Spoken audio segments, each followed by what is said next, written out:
தட்சணாமூர்த்தி கண்டு இருக்கிற ஒற்றையொரே கோயில், அதுவும் இலங்கையில் யாழ்ப்பாணத்தில் இருக்குது. இந்த கோவிலில் சிவபுராணம் தமிழ், சிங்களம், மலையாளம் உட்பட அரபு, ஜப்பான் மொழிகளில் கூட செதுக்கப்பட்டிருக்கு. திரும்புகிற இடமெல்லாம் சிவலிங்கம் தான். இந்த நீளத்துக்கு பார்த்தீங்கன்னு சொன்னால் எத்தனை சிவலிங்கம் இருக்குது பாருங்க.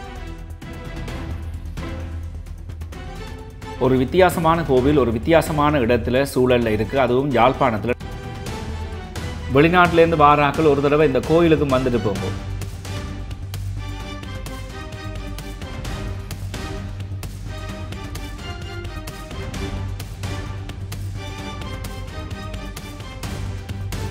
அனைவருக்கும் வணக்கம். யாழ்ப்பாணத்தில் இருந்து ரஜீவன். இப்போ நான் நாமக்குடியில் நிற்கிறேன், திருவாசகர் அரண்மனையில் நிற்கிறேன். இந்த திருவாசகர் அரண்மனையில் தட்சணாமூர்த்தி, அதாவது தட்சணாமூர்த்திக்கு என்று சொல்லி ஒரு கோவில். மூலஸ்தான கடவுளே தட்சணாமூர்த்தி தான். குறிப்பாக தென்னிந்தியாவில் கூட தட்சணாமூர்த்திக்கு தனி கோவில் என்று சொல்லி இல்லை. ஆனால் யாழ்ப்பாணத்தில் அதுவும் நாவற்குழியில் இருக்குது. எங்கே என்று சொன்னால் திருவாசக அரண்மனையில் தான் தட்சணாமூர்த்திக்கு கோவில் கட்டியிருக்கிறாங்க.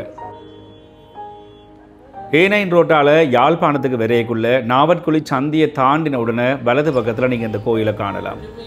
கருங்கல்லால் கட்டப்பட்ட கோவில், கருங்கல் சிற்பங்கள் கூடின ஒரு கோயில். இந்த கோயில் ஒரு வித்தியாசமான, ஒரு ரம்மியமான ஒரு சூழலில் இந்த கோயில் இருக்குது. இந்த கோயிலுக்கு உள்ளே போனால் நீங்கள் அதை உணருவீங்க. மறக்காமல், அதாவது யாழ்ப்பாணத்துக்கு வரையக்க மறக்காமல் இந்த கோவிலுக்கு ஒரு முறை போயிட்டு வாங்க. அப்போ தான் அந்த சிற்ப வேலைப்பாடுகள் என்ன என்று உங்களுக்கு விளங்கும்.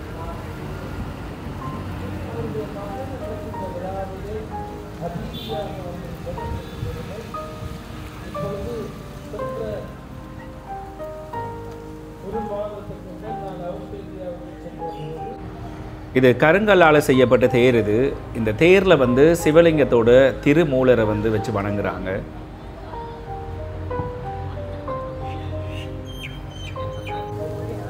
வழமையாக இந்த கோயிலுக்குள்ளே ஃபோட்டோக்களோ வீடியோக்களோ எடுக்க இயலாது. அப்படி இருந்தாலும் இன்றைக்கு அந்த சந்தர்ப்பம் எனக்கு கிடைச்சது. அது எப்படி கிடைச்சதுன்னு தொடர்ந்து இந்த வீடியோவில் சொல்கிறேன்.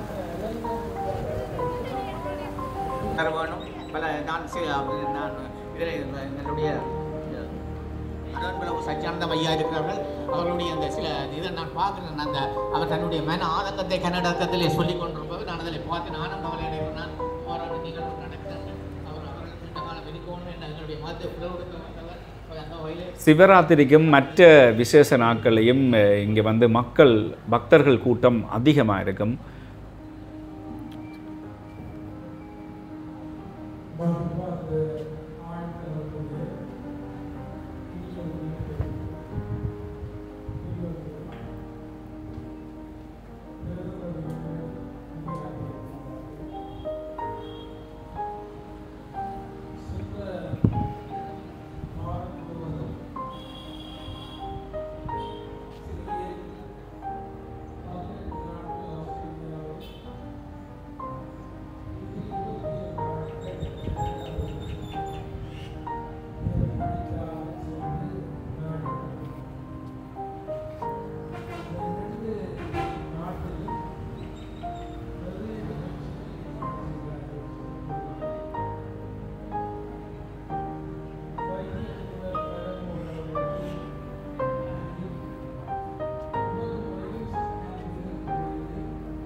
ஒவ்வொரு அடிக்கும் ஒவ்வொரு சிவலிங்கம் வச்சிருக்கிற மாதிரி இருக்குது. அப்படியே இந்த ஃபுல்லாக இந்த கோயிலை சுற்றியே முழுக்க சிவலிங்கங்கள்லாம். இந்த கோவில் சிவரில் சிவபுராணம் அப்படியே கருங்கல்லில் கல்வெட்டாவை பதிச்சிருக்கணும். நான் பார்த்த அளவில் தமிழ், சிங்களம், மலையாளம், தெலுங்கு, அரபு, ஜப்பான் மொழி, சீன மொழி என்று சொல்லி எல்லா மொழிகள்லையுமே சிவபுராணங்களும் சில தேவாரங்களும் அந்த இடத்துல பதிச்சிருக்கணும்.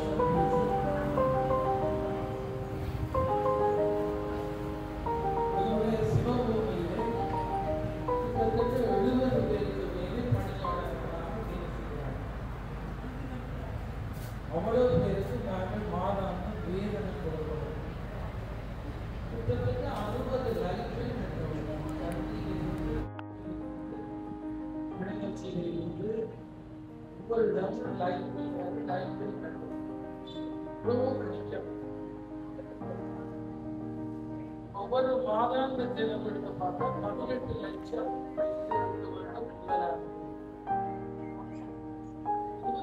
வருஷம்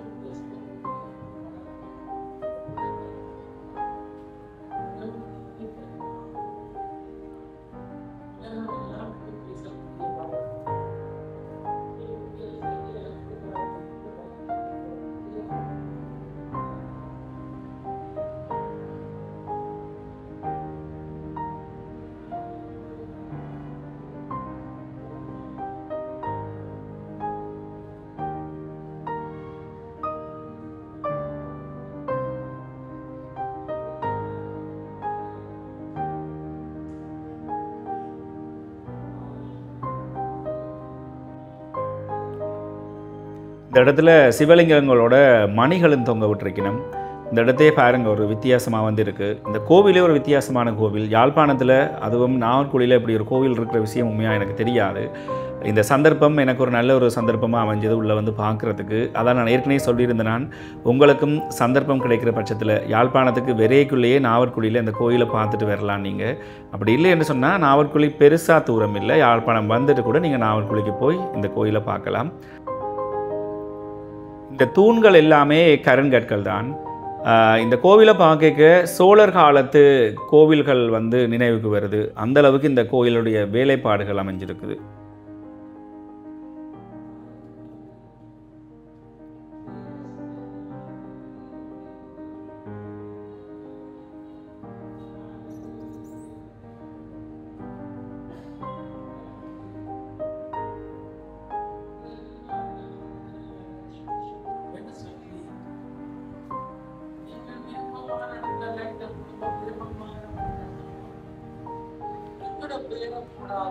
டாக்டர் சண்முகநாதன்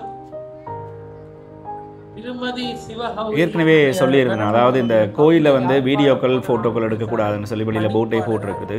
ஆனால் இன்றைக்கு எனக்கு இந்த சந்தர்ப்பம் எப்படி கிடைச்சதுன்னு சொன்னால், இந்த கோவிலுக்கு இடது பக்கம், அதாவது இந்த கோவிலோட இடது பக்கத்தில் வந்து திருவாசக அரங்கம் இன்றைய தினம் திறந்து வச்சுருந்தாங்க. அப்போ இந்த திறப்பு விழாவுக்கு வந்த சமயத்தில் தான் இந்த இடத்துல எங்களுக்கு இந்த வீடியோ எடுக்கிறதுக்கு, ஃபோட்டோ எடுக்கிறதுக்கு எங்களுக்கு அனுமதி கிடைச்சது. அது ஒரு நல்ல ஒரு சந்தர்ப்பம்.